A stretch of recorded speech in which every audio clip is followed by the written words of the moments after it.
What's happening, gang? Appreciate the few of you who have joined in so far.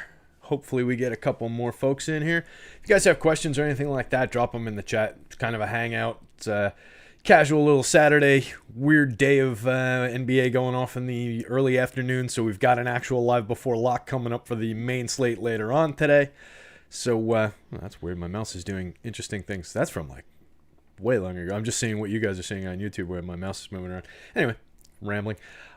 So yeah, going to take a look at some lineup builds here early on for the early slate, I think. Go through some thoughts of that. I've got Fantasy Cruncher loaded up here. Got my projections loaded into it. I'm just kind of at the point where I was going to set my pitching exposures and then just start running some crunches. So we'll see what these things look like. If you guys spot any lineups that you like as we're doing this, feel free to use them. I am not playing this slate, so those are going to be up for grabs. So we'll just get the settings going here. Make sure you guys can see that, which you can. I got that. Kick the randomness on. 3-game slate. Do I want to allow a hitter against my pitcher? That's a big question. I guess I would, but we'll only worry about that when we do 4 threes, I think. Because I would only allow one. It's not like I'm going to want to allow a stack to come back against the pitcher. So that's not something we'll concern ourselves about. I'm going to crunch some 4-4s to start, and then we'll look at some alternate constructions. 3-game slate, it is definitely valuable to maybe consider some like 3-3-2s or some 4-2-2s, or just a little bit of variance. You can do that a little bit more on a small slate. You do have the potential to maybe bullseye specific bats a little bit more reliably, and you're also dealing with a decreased probability of 2 full stacks going off to the degree like on a 14-game slate like we saw last night. You have a much higher chance that 2 teams are just going to go off and have outlier performances. So you want to try and capture stacks. On a slate this size, it kind of goes the other way to a degree. I'm still a fan of stacking even on small slates. I just fully believe in stacking in baseball. I do think there is a good reason to mix things up a little bit more, though, on a slate of this size. Did I finish doing what I was supposed to be doing in there? It looks like I did. We're just doing that. We'll build the stacks out in a second. First, I want to set the pitching exposures. This is usually where I start. So like I said, I've got my projections sorted in here. I usually sort by Alex's and check it out side by side. We're fairly similar on the top option of the early slate there with Jose Berrios. I get a wonky projection here for Dylan Bundy, but he's going up against the Red Sox, so I'm not really inclined to change it. Like, I kind of trust my model in matchups like that where I've got a nice sample on a guy. If it was like Cole Irvin here, who I'm also getting a wacky projection on, and I should have checked this before I move things over, and this is normally something I would do in my model, I have triggers that I can adjust for a guy who doesn't necessarily have the right backstory in his projection for what he's doing so far. It would adjust that. So for our purposes here, I'll just take the shortcut and click over to Alex's projection. My Jose Urena projection, he's one of Alex's lowest guys, and this is just kind of a difference in how we get to the low end of projections, and you see that on the top end a lot with hitters. The difference between where my top end maths out to and where Alex's does for our hitter projections is typically a few points off, with mine being the higher one, just because of how we go about doing things. And what projections really mean in baseball. When we look at my basketball and Alex's basketball projections side by side, they're a lot more closely correlated, or they're a lot more closely mathed out to, like, if I have more than a point or a couple points difference between my projection and Alex's, odds are I'm doing something wrong. Where this is just trying to capture it a little bit differently, I guess is one way to put it. So that's the explanation and the difference there. For a guy like Jose Urena in this matchup against the Cubbies, it's probably extreme to say that he's going to put up a 13-point start. I believe that Alex's is around 22 is probably a little bit more accurate, but I also don't really care because I'm not really looking for much Jose Urena here. So this is just going to kind of like math out to be, he's just a low-end projected pitcher here for me. Martin Perez, we're getting around the same level. So the way I usually approach this is to just, kind of knock these back to 0 and then reset them the ways that I want them by taking into account what the public's going to be at. And I'll just drop 55% randomness on these guys. And we will crunch some lineups before the slate locks, I promise. It's only 3:27. We got a couple minutes, and I actually have to do this, so I might as well talk about it while I do it. I'll try and keep an eye on questions. Like I said, if you guys have questions, drop them in. It's definitely easier for me. Let's win this GPP. Yeah, legalized. It is time for you to win a GPP, man. Let's go get this one for you, huh? Or if not this one, the later one with the bigger prize. Definitely want to see you come into the chat one day with just like a monster win, man. That's one of my. I'm gonna make that a goal for this baseball season. Let's get you a massive win. Piss everybody in chat off. So let's look at these exposures. I think 43% Berrios here, probably pretty appropriate given the options. But this one's kind of interesting. The 6.8, Cole Irvin's a pretty good pitcher. The issue is going up against the Twins, lefty-righty, with that ridiculous lineup and how they hit lefties. It's a little dicey, but I think he's good enough that I'd be inclined to get a little over that. I'm not saying this is my option if I want to build one lineup, but I'm going to let more of it trickle in. I'm going to actually let that get out to like a little bit closer to 3x there, because I'm probably not going to be getting much of these guys down the bottom, so we've definitely got room. This is a spot I'm interested in. 15.6%. I think that's off. I don't think Trevor Williams is a great pitcher, but I think it's a great matchup against Detroit, so I'm inclined to let that get out to like double. We'll let that roll. And then, that would get chopped down probably in sorting. We would see where that would end up.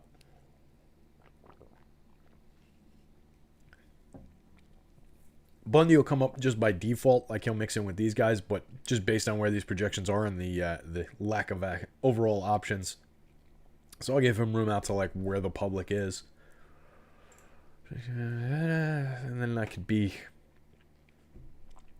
I think I want to be under that on Berrios. I like the Oakland lineup enough that... let's look at the confirmed actually real quick.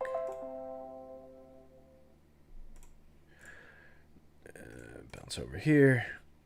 I just want to look at the confirmed days lineup, which we happen to have on the page. Good. I'll flip this over in half a second for you guys to be able to see. Okay. So that's worth just taking a look at since he is by far the chalkiest pitching option. 27.9% strikeouts over 38 innings this year, up from 25.1 last year over 63 innings. He's kind of a known commodity. I mean, this is a who he is kind of a pitcher. That was up from 23.2 the year before, so he's improved the strikeouts year over year. I closed my file that had the swinging strikes in it. I would want to look at more of that, get a little bit better idea of where the enhanced strikeouts are coming from. But what I really wanted to check out was the Oakland lineup going up against him, working in Seth Brown up at the top as another additional lefty bat. Heavy strikeout guy, but there's some pop there. 246 ISO so far this year, 5 home runs and 76 plate appearances. I can always get to Mark Canha. I like Ramon Laureano, Matt Olson. So it's not like a watered down lineup that much. Maybe the back end, if you want to call Tony Kempen and Aramis Garcia down there as watered down, but who really cares at the 8 and the 9 spot? We're looking at the spots above that. Chad Pinder back in the lineup here. Third base and outfield eligible on DK. Second base and outfield eligible on FanDuel for only $2,300. That's the other thing. You're getting nice values here. Steven Piscotty has not been good for Oakland, but like he's, the skill set was at one point such that you could rely on this guy as a DFS option, and he wasn't a $2,400 player. Not really advising the stack here, but it's kind of interesting. Like, I'll definitely want to get to shares of this stack just as a contrarian play against this, almost approaching half the field going to be on the Berrios play on FanDuel. So I think that's kind of interesting on the Oakland side of things, and I think it would make me want to just to be different and get a different mix of lineups, just come in under the 43% on Berrios in the crunch.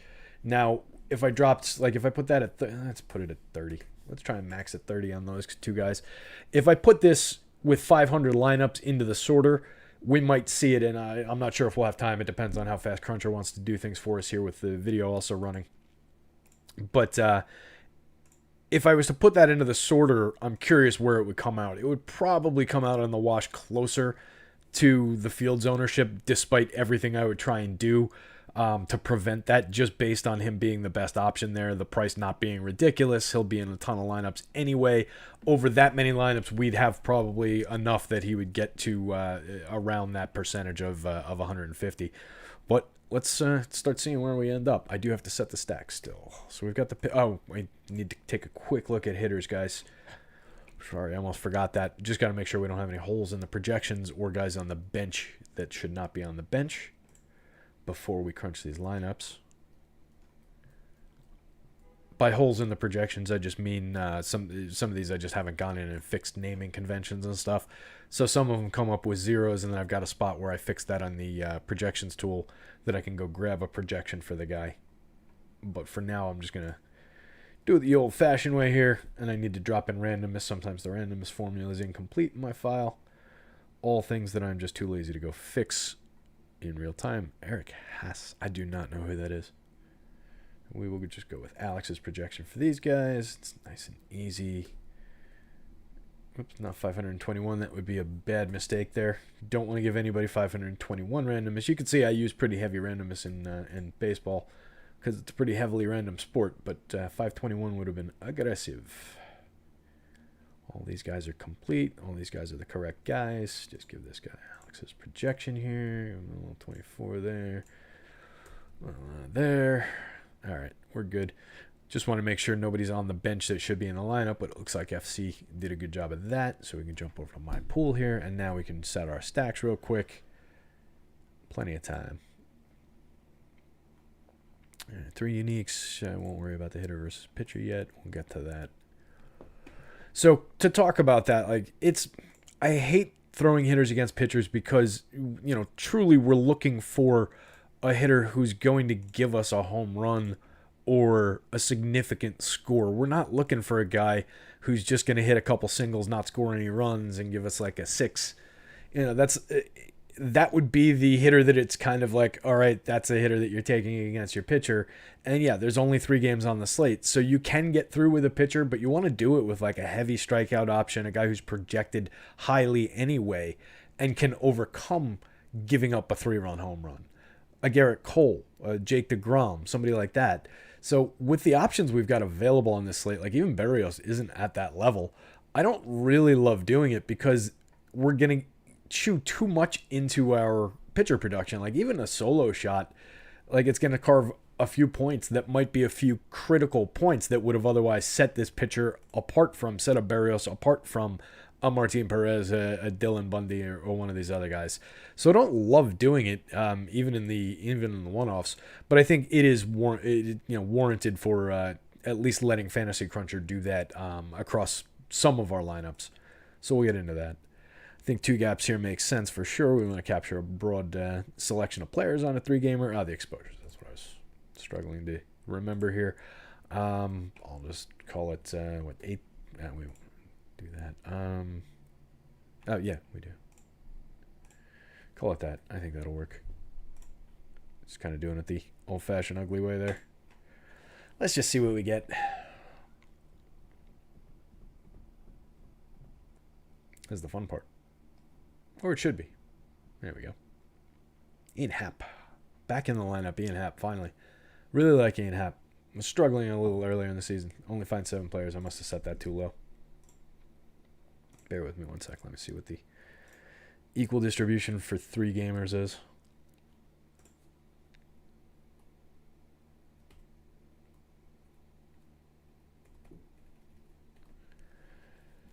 Uh, 42, so I need 21, not 18. All right. And we'll give it more room than that, just to let it wiggle. We'll call it like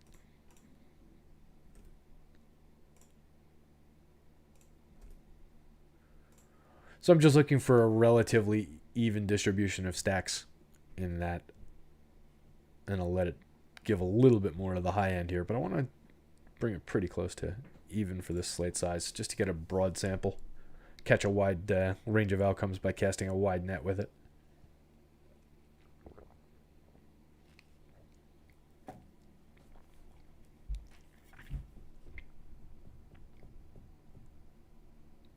Huh. My individual caps might be too low then for a slate of this size. What's the best way to do this? Where are we on the high end? 20s. All right, I'm just going to drop like a 23 on everybody. That should capture where we want to be and not give too much exposure to the bad end. My exposure caps are set such that we don't get massive exposures to anyone in a crunch. And then, similar to like what I was saying with the pitchers, when I put it all into the sorter, it can allow, the standout one-offs and stuff like that. What the? It can allow the standout one-offs and such to float to the top. Maybe I need to extend the pitchers a little bit more. That's obviously fine. Give a little bit more room to pitchers, maybe. Oh, I left these guys at 0. Dumbass. That'll help.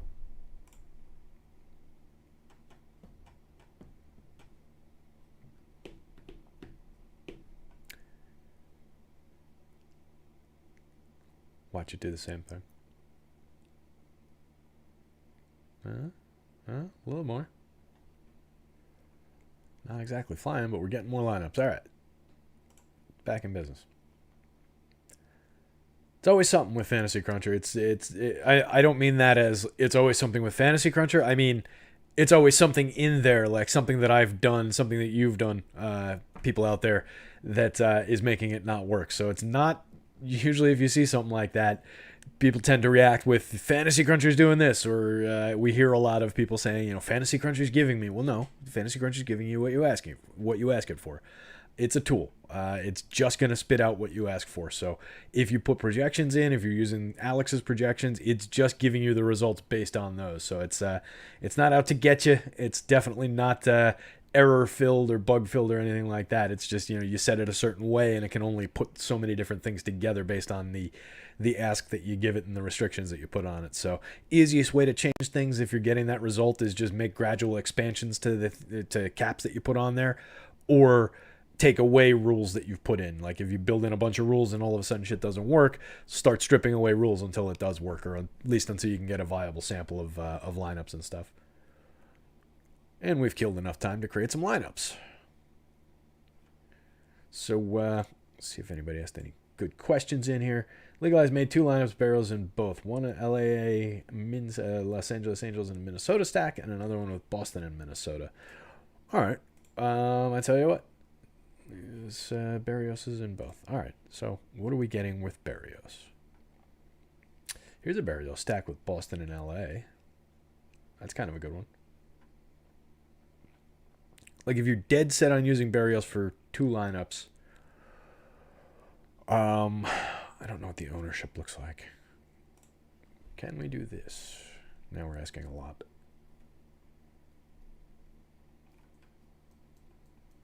Do we have top stacks up for early? I'm not sure we do.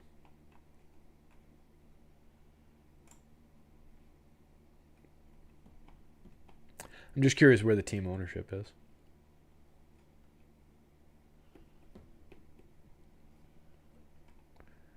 And we've got to jump to FanDuel.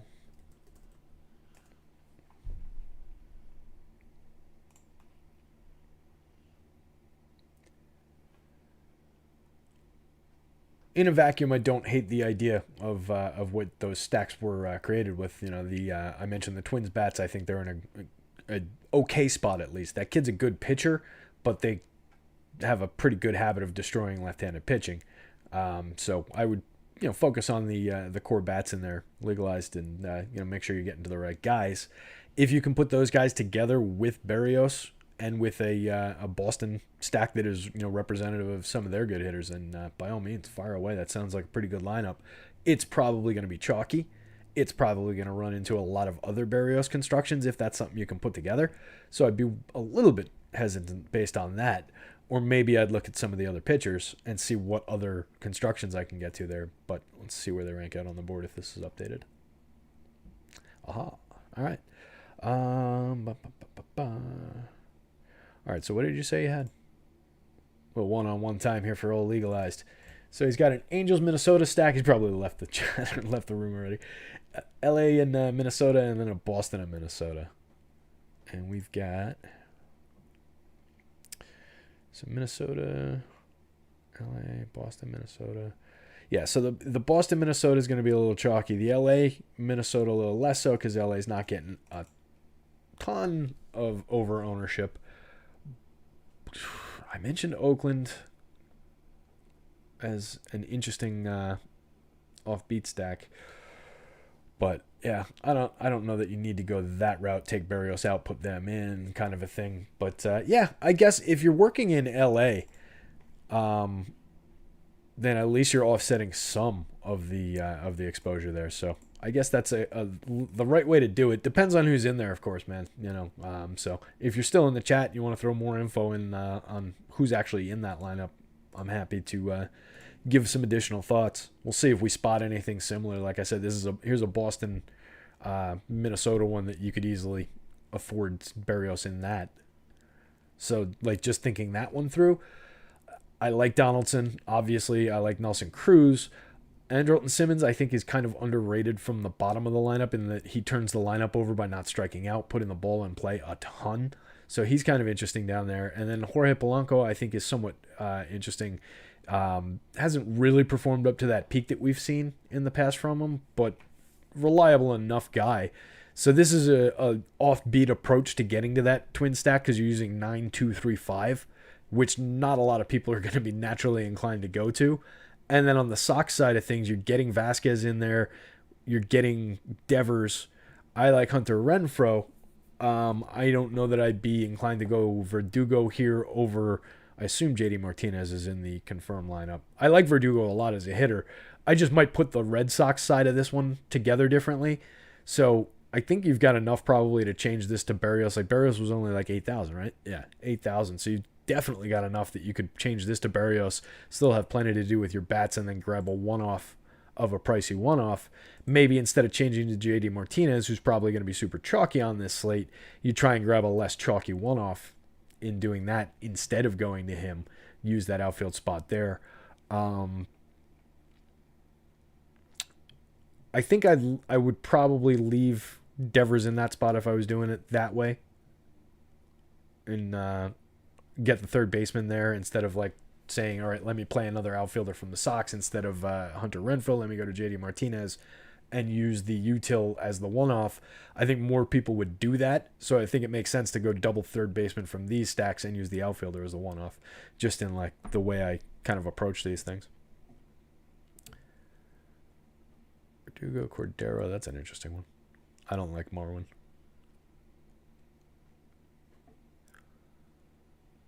$136. So we've got 20 minutes. When this gets to 150, I'll take it over to the sorting tool and we'll just take a look. I know it's not really going to be representative, but like we can take a look at what the top 50 would look like maybe if you were only entering 50.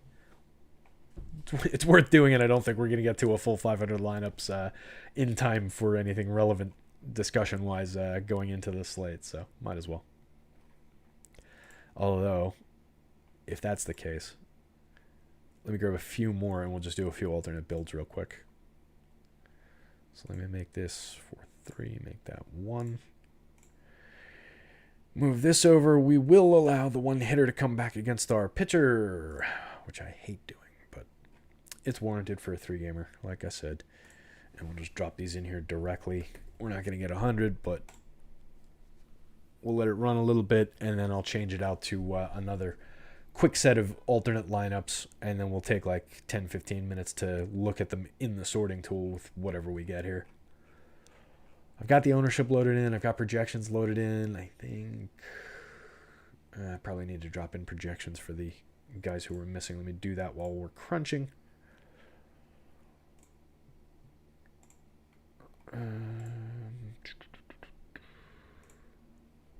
What's the easy way to do that? I can do it over here. I've got the alternate spot. It's my emergency. Need a projection on a guy who's not coming up in the sorting tool spot right now. Instead of messing with the actual way to do this, I'll just drop some numbers in here.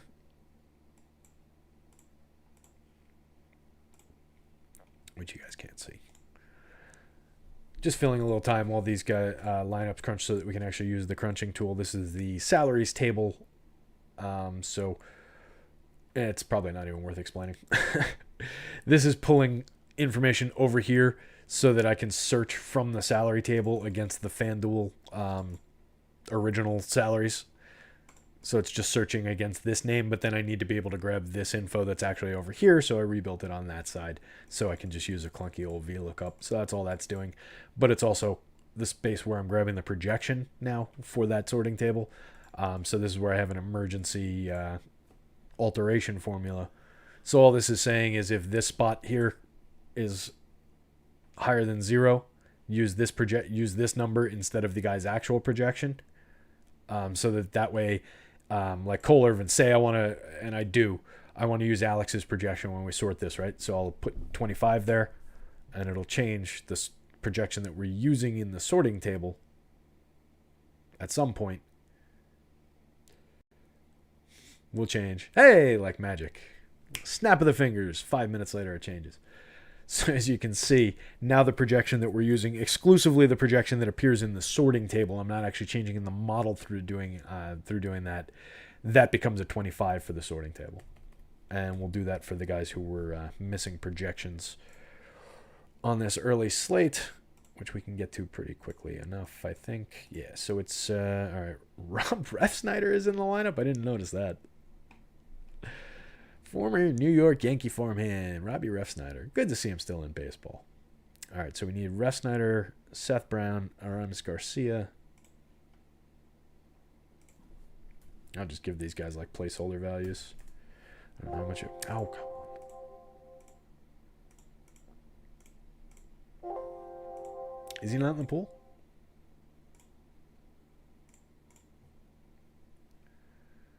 He is not in the pool. No, he is. He's got a price. DraftKings price. Refsnyder in the DraftKings pool, not in the FanDuel pool. Gotcha. We will not be having any Rob Refsnyder tonight. But we do have Aramis Garcia and Seth Brown. I don't know why Seth Brown wouldn't project. That one might be an error.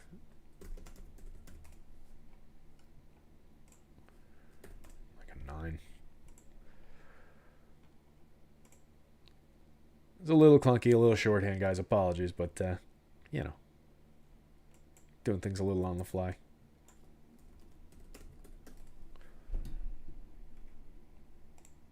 All we're doing is finding these guys and giving them placeholder values right now. It doesn't really matter. It's either going to capture the stacks based on other guys that are in there or it's not. These guys will have minimal impact. Whether it's 1 point one way or the other doesn't really make a difference. But it can't be a 0, otherwise things won't work. Which I should just probably build in a placeholder for it to be. If it's a 0 instead, but story for another day. I need to click in the right spot. Get to the Angels. Bats. The Angels were interesting. I mean, the Angels are always interesting on the top end, right? With Ohtani, Trout, Rendon in there. Those are obvious guys, but I mentioned Taylor Ward on the show this morning. And he was hitting late in the lineup when I mentioned him. He's now hitting leadoff. Makes me like him even more. Only 10% ownership. If that's actually true and that holds, even if it's higher, I think he's very interesting for this slate. 15-15 type of a kid. Definitely some interesting profile on him. Phil Gosselin just needs to change to Phil. Do that over here. I'll just cheat. That should give him a projection. Think. I know this is a fascinating show so far, guys. Nothing like watching the plumbing. Of course, it didn't change. What is going on? There we go. Didn't give him a projection anyway. Got all his other information. Still no projection.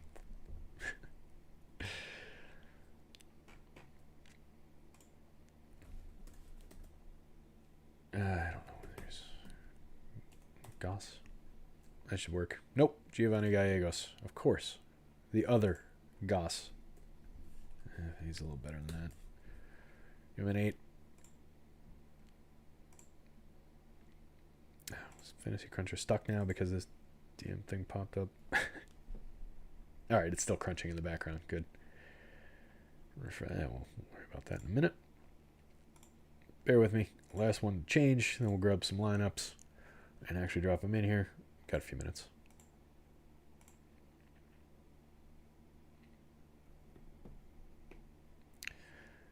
Duffy, Walters, Akil Baddoo.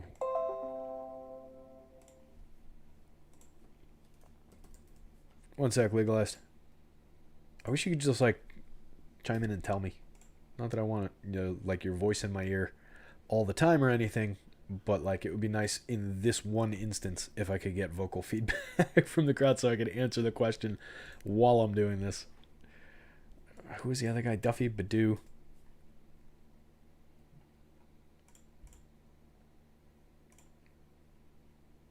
Come on.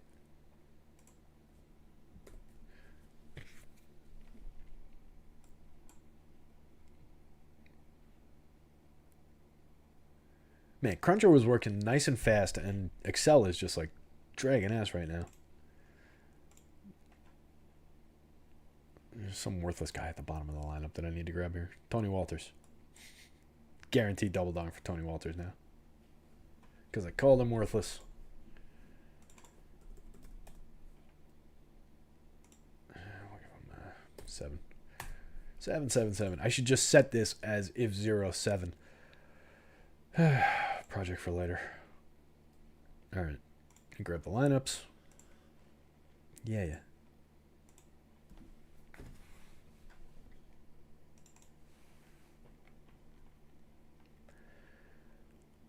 241. All right, we're not going to have time to add the funky ones with the 2 twos because it's 11 minutes till lock.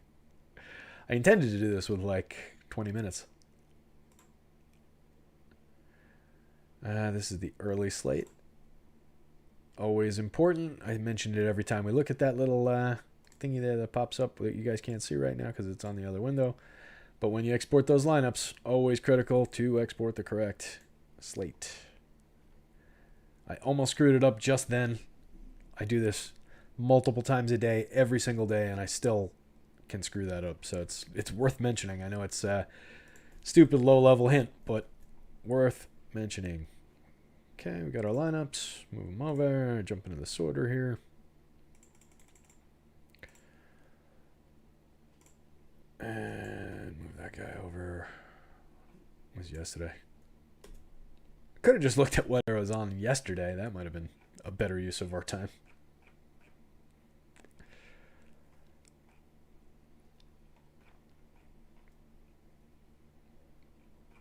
Come on. All right, these are all yesterday. We're going to just kill these.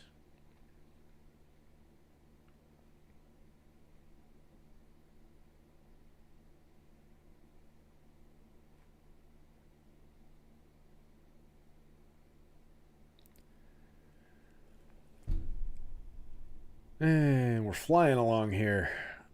Maybe if I close those tabs, huh? As you can see over there, if you've been following along with the construction of this thing, I added in some of our stack ownership tools and some player ownership, just doing a count if function. All right, these are pulling from the top 500, which I don't want it to do. Oh, fuck. How many did I drop in there? Some days, you guys, some days. 243, all right, cool. So we need to go down to 244. 244. If we do it to 500, it's not going to work because there aren't 500 lineups.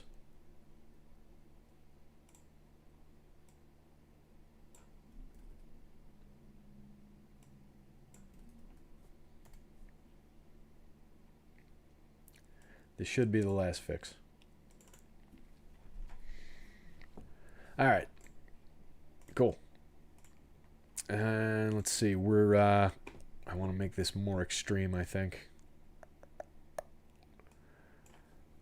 Instead of 0.75 ownership, I might go 1.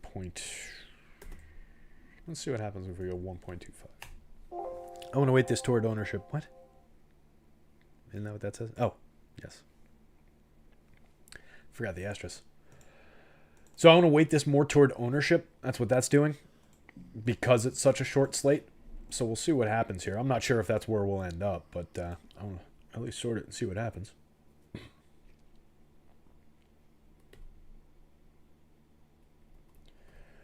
That might be a little bit low on the projection end. You can see the projection lineups that are pulling up here. Now, we're talking about pulling 150 lineups from a 244 lineup sample, so I mean it's not like this is, you know, terrible. You're gonna be using the 50 percentile lineups in that most likely, but it's just, you know, if you were ranking this out of a bigger pool, you probably wouldn't want to go that deep into your pool necessarily.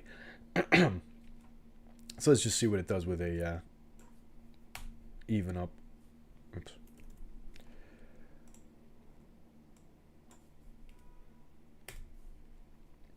Right, and this is kind of what I want to mess with when I'm given a little time to actually sit here and sort the lineups. I'll change around a little bit of how I'm weighting things until, you know, kind of until it just looks right, I guess, or until I'm getting the distributions that I quote unquote want. Baseball is a lot more about want and injecting some thought into it than basketball, where basketball's more should. These are the guys you should have. Baseball is a little bit more of, you can play that, all right, this is the spot that I think I want to be on. This is the spot that looks good. It's just a lot more math-based for basketball in some of the sport-by-sport differences. Fuck, I've been showing you guys the wrong window. I suck. I'm sorry, guys. Oh, God, I'm so bad at this. When I'm having a bad day and I'm doing this and it just does not go well. Let me see what Legalized's question was so I can at least contribute something worthwhile to this friggin' show. Legalized has a lineup. Let's see. I probably shouldn't read it off. Not that anybody's even watching. Berrios with Rizzo, Polanco, Bryant, Baez, Peterson, Cruz, Trout, Dahlbeck. I love the lineup. It's probably going to be chalky. Like, that's probably in a large enough contest, that's going to be duplicated. That said, I don't know specifically what I would change about it, but I might look for, you know, maybe making a different one-off in there. Like getting Mike Trout as a one-off.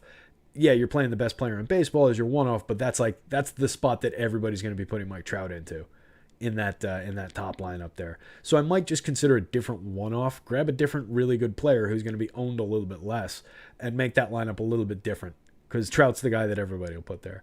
Second one, Berrios, Garver, Polanco, Devers, Bogarts, Martinez, Verdugo, Cruz, Rendon. I do like that one. I think less people will get to Rendon. Again, though, it's similar. You're using a guy who will be a popular player as the one-off. It makes sense to get to good guys as one-offs, don't get me wrong. But you need to get some variance away from the chalk players into some of these spots, because they're just going to be duped. Garver, Polanco, Rendon, Bogarts, Cruz, Ohtani, Trout, Ward. Yeah, again, you know, similar story. Right players, just a chalky combination, a chalky mix.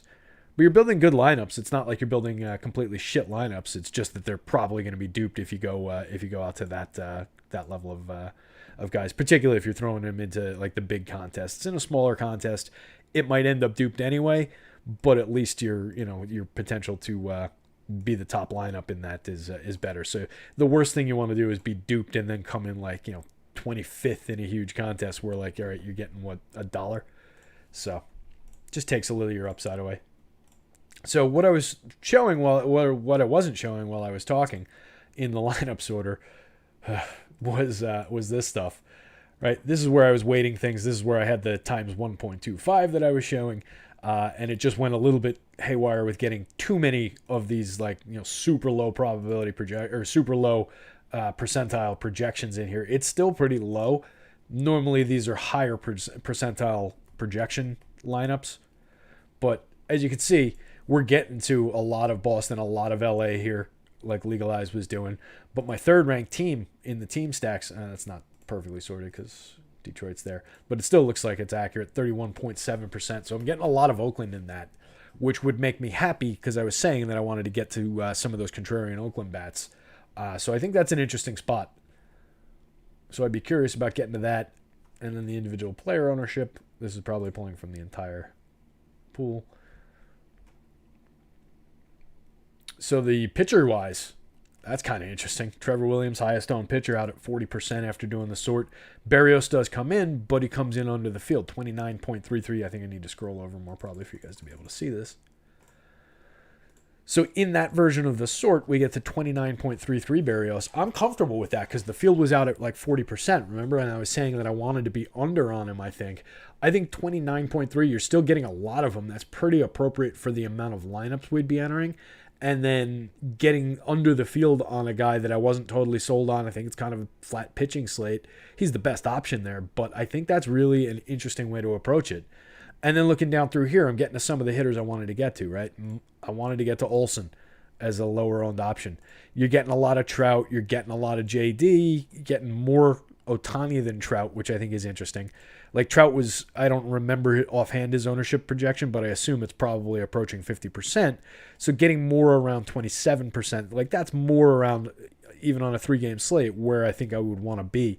And as you can see, we're trying to grab a pretty broad range. Like, there's probably nobody that I have zero of, or very few guys. I would maybe want to grab some more like Ian Happ since he's leading off in that interesting Cubs lineup. You could push and pull things like that as you're going through your specific lineups if you build this out.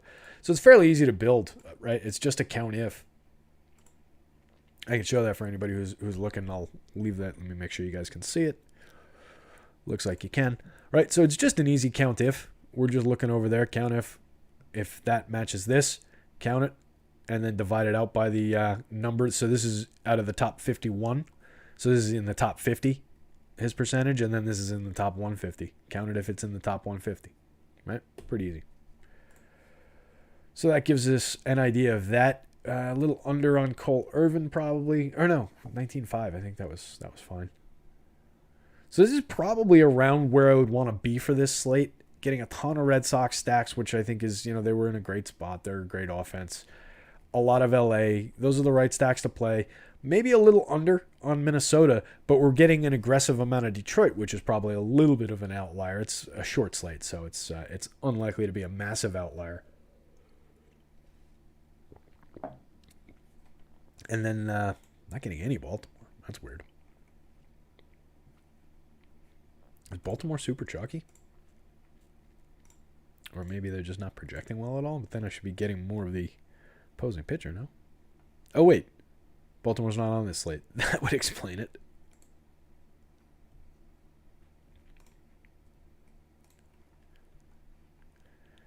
Why are they coming up in that, then? There must be some weird little remnant that's causing that to happen.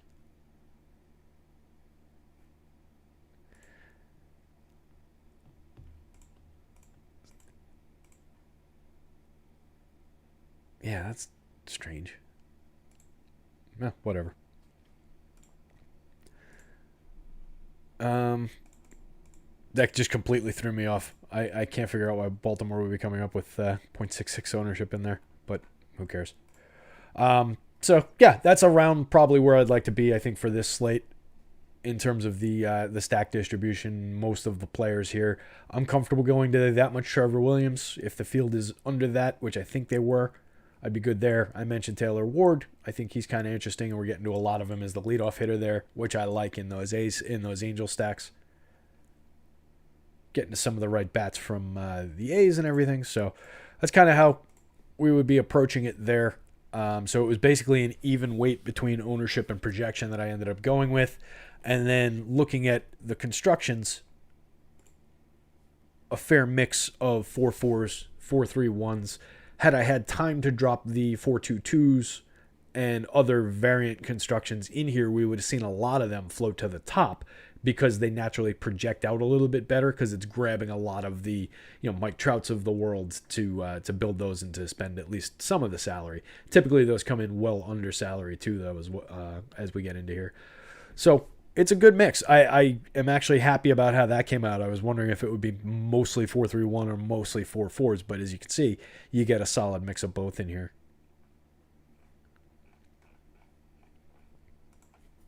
I know the slate locked, but just to take a peek at like who's in some of these. Now watch, after I told Legalize not to use Mike Trout, it'll be all Mike Trout one-offs. Let's see. Did I get the exact lineup that he had entered? Probably not. So, like, yeah, a lot of the top-ranked lineups in here that we're seeing Trevor Williams, Cole Irvin in some. Here's a Berrios. But when we're getting ownership worked into the equation, we're getting less Berrios, which is kind of the point I was trying to make before when we were talking about him. So that's just kind of how it ranked out. But like a Berrios lineup with Olsen. That's interesting. And then Johnny Scope, Rafael Devers. So that's one way to get different with your Berrios lineups is throw Olsen at him. And it ranked out well. Kind of like it. Much as I said I don't like that approach. So yeah, there's some interesting lineups in here. The Trevor Williams play is dicey for sure. Like that's the other thing with playing a slate this size this way. If you're riding that much Trevor Williams and he gets lit up, you're basically over with the slate. But like I said, I'd be comfy doing it because I don't think any of the pitching was that standout on this slate. So that's kind of where I'm at. That's kind of where I'd be. Keep Excel open. We'll take a couple minutes look maybe at the main slate here. If anybody's even there. That's the other thing. Like I don't know if anybody's out there. 5, 7, 8. Just jumped a lot of things. Oh, here's some people asking some questions. Look at that. Playing 150 lineups, what percentage are stacks on the average? Bean Dude, if you mean me, I get a pretty wide range of everything. Some people trim their pool a little bit more, bring it down to, they'll grab, if it's a 10-game slate with 20 teams on it, they'll grab the top 12 teams. Some people will pull that down and only want to focus on the real top end.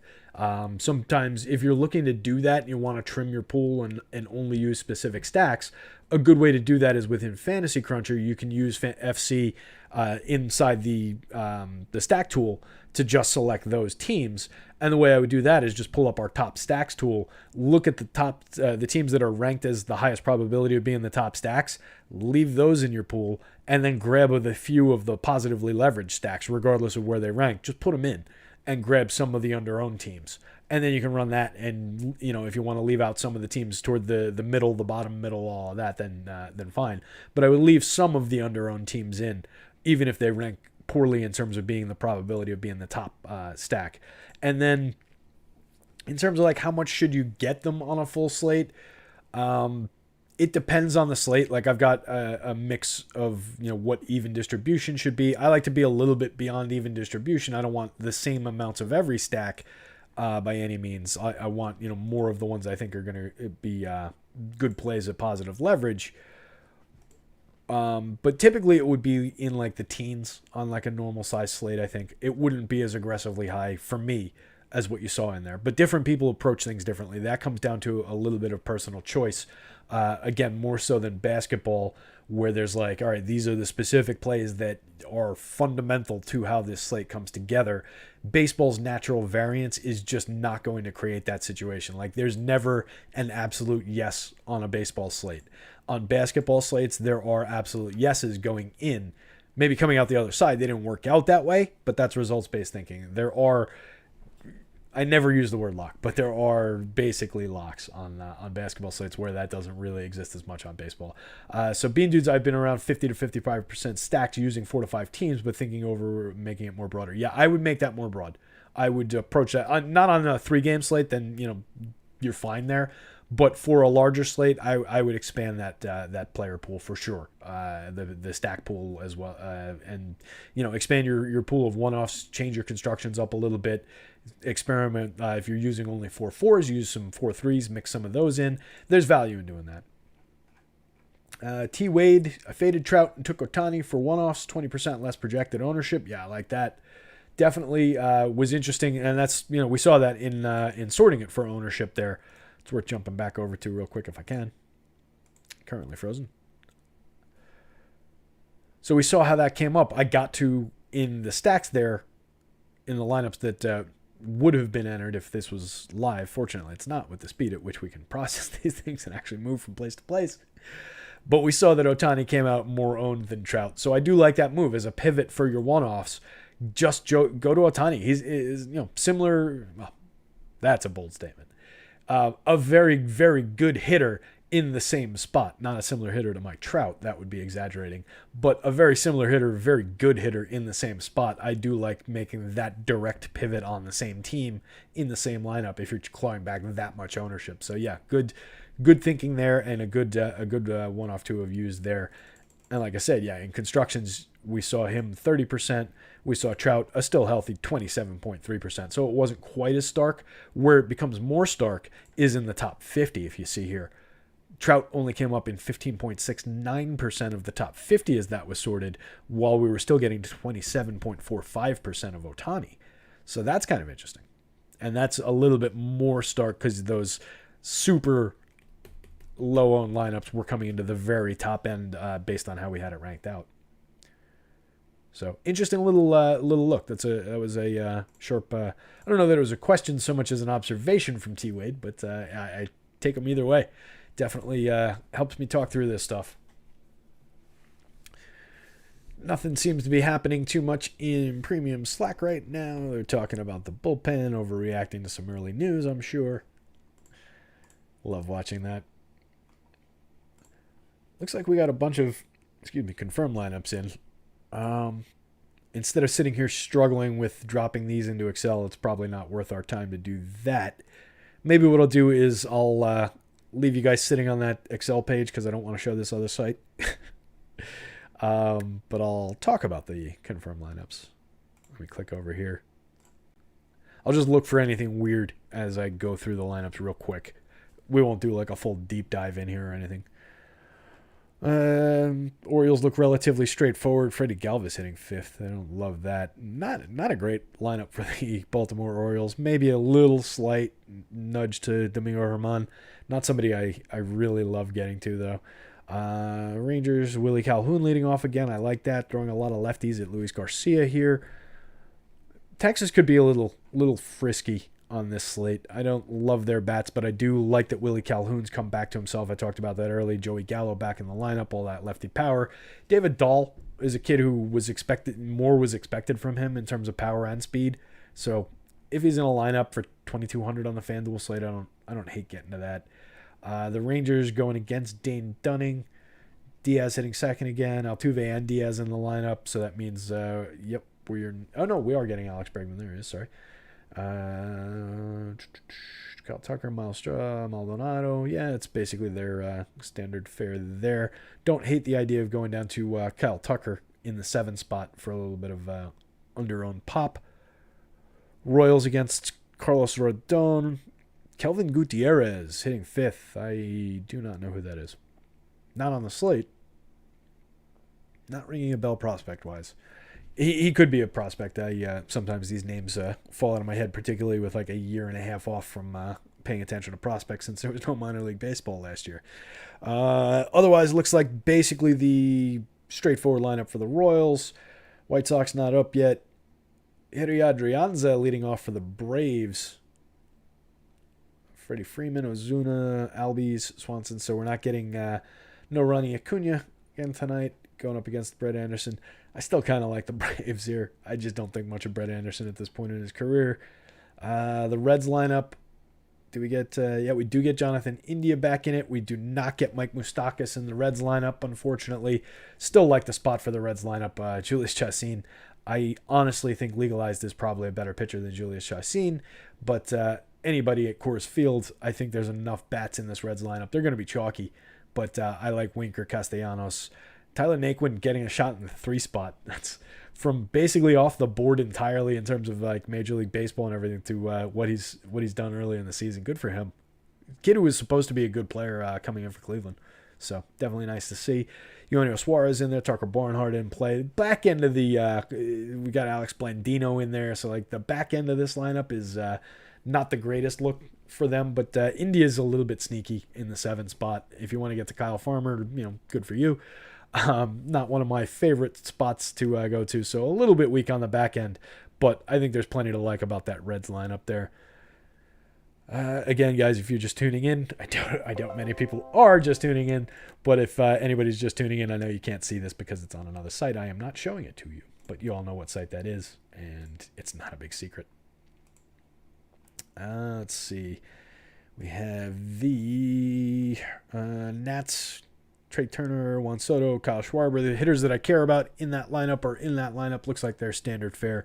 I wouldn't totally sleep on Starlin Castro. I talked about Victor Robles. I always have room in my heart for Victor because he's one of my dynasty players, and I'm really rooting for him to get better. I was expecting a 2020. I get nothing. So, yeah, we need Victor to get a little bit better, but he's interesting as a wraparound. Any given slate, kind of a play. Only 2,000 is a dead minimum on FanDuel. I think he was around that on DK. Get him as a wraparound, back up the Trey Turner, Josh Harrison, Juan Soto, Kyle Schwarber. I think that's fine. A little bit of speed there. And they're going up against Seth Frankoff. EMAC ran down Seth Frankoff's resume on the strategy show this morning. It was pretty hilarious. So, yeah, I can throw bats at that kid all day long.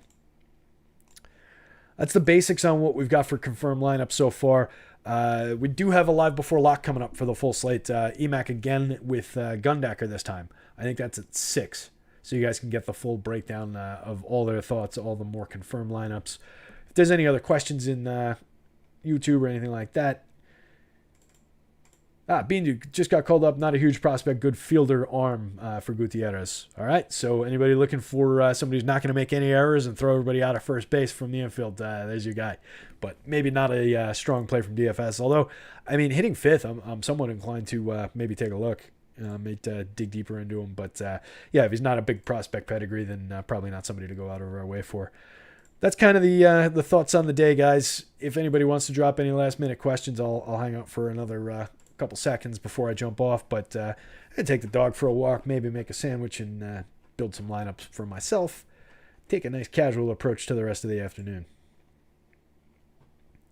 Doesn't look like much is popping up. I'm around if you guys want to hit me up in chat.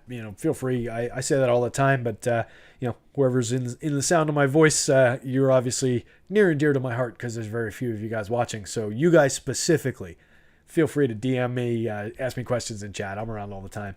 Right now, I'm going to punch out though. Take the old pup for a walk before it looks like it might start drizzling here.